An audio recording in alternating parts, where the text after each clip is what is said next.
Welcome back. We continue our coverage in Kingston, where a unique exercise class is exposing locals diagnosed with different types of movement disorders to the art of dance. Dance therapist Ann Olin provides both challenging and fun group sessions for participants to help increase their mobility and flexibility through creative movement, non-strenuous dance exercise, and relaxation techniques, all set to music. The class provides support and motivation for students as it brings together people who face the same challenges. This week, we stopped by St. John's Episcopal Church in Kingston for one of Ann's classes. Dance movement therapy is a way of using dance and movement for certain goals. Among them are physical integration, mental expression. It's definitely an expressive modality, and it helps to integrate people and make their lives better using dance and movement. I think the dance therapy approach, where you work with people at their level, beginning where they are, addressing what their particular needs are, rather than having an idea of what you want to do in the class, you're working from the people. You know, you take your cues from the people in the group.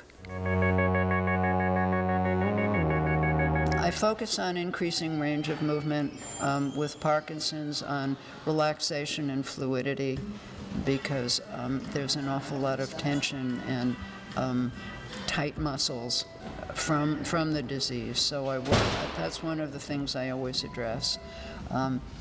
I try and encourage people to interact with each other and feel free to express other things that are going on as well as what's happening in the class, so that there's definitely an aspect of socialization. Sometimes if you have a group of people at many different levels and different abilities, there's a challenge of providing a situation where you can encompass everybody. Often just telling people to work at their own speed gets around that practicality. I find that the challenges are most exciting, because then I have to sort of think on my feet. And that might be something like if there's a new person coming into the group who isn't familiar with what we do. So when you have a group that's ongoing, people know what to expect. When you have somebody new coming in, you want to provide a situation where it's welcoming to them and works for them, and where they can also feel part of the group. So that would be one of the challenges, but a good challenge.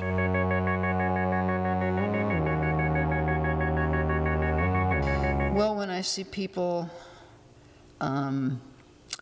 make progress, you know, one of the things about Parkinson's is it's a progressive degenerative disease. So more often you see where people are unable to do things that maybe the year before they were unable to do.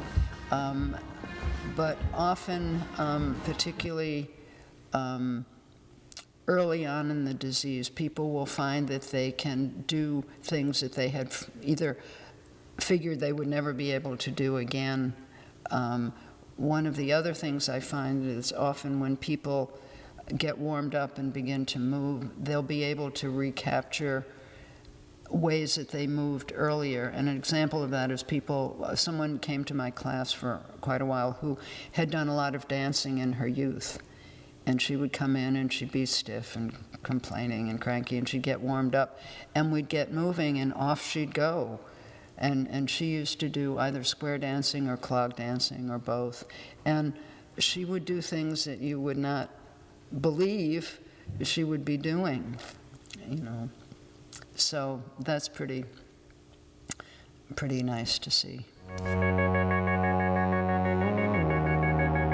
In 2006, I had a number of medical problems, cancer, and then the attendant radiation, chemo, and then I had to have 2 hips replaced and a shoulder replaced and all kinds of things. And what I've learned since then is that these things can get better. And that if you do something like this a few times a week, you really can get your abilities back again. I mean, for a while I thought I would never be able to go for a walk again or walk my dog or something like that. Now I can do things like that. And sometimes I even find myself walking fast, and I love it. For more information about Anne's class schedule, head over to our website, www.anneolin.com. That's all the time we have for tonight. Thank you so much for joining us. I'm Amy Greene. Tune in next week for another edition of Hudson Valley Week in Review. Good night.